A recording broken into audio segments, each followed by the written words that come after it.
Hi hello నమస్తే welcome to CM today నేను మీ మధు. ఎంతో మంది మహానుభావుల త్యాగ ఫలమే స్వాతంత్రమని AP deputy CM Pawan Kalyan అన్నారు. కాకినాడలో నిర్వహించిన స్వాతంత్ర దినోత్సవంలో ఆయన పాల్గొని జాతీయ జెండాను ఆవిష్కరించారు.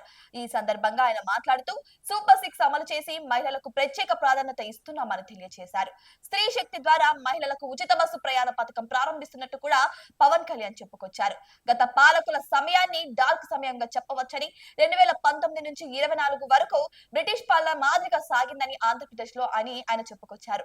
ఇక స్వాతంత్ర సమరయోధుల స్ఫూర్తితో మేము పాలన కొనసాగిస్తున్నామని కూడా చెప్పుకొచ్చారు.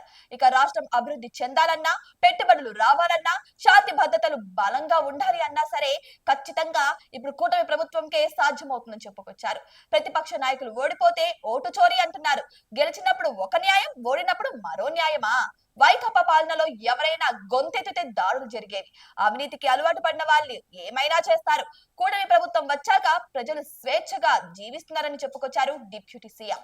అయితే ఏదేమైనా సరే గత ప్రభుత్వ పాలనను విమర్శిస్తూ పవన్ కళ్యాణ్ చేసిన స్పీచ్ అయితే అందరి మదిని తాకిందని చెప్పొచ్చు. ఇక పవన్ కళ్యాణ్ స్పీచ్ కి పవన్ కళ్యాణ్ ఫ్యాన్స్ అయితే ఫీదా అయిపోయారని చెప్పొచ్చు. ఆ విధంగా ఇక స్వాతంత్ర దినోత్సవం సందర్భంగా పవన్ కళ్యాణ్ వ్యాఖ్యలు చేయడం అయితే జరిగింది. మరి పవన్ కళ్యాణ్ ప్రసంగించిన ఈ మాటల గురించి మీరేమనుకుంటున్నారు? కామెంట్ బాక్స్ లో కామెంట్ చేయండి. ఇటువంటి మరిన్ని ఇంట్రెస్టింగ్ అప్డేట్స్ కోసం మా ఛానల్ ని సబ్స్క్రైబ్ చేసుకోండి.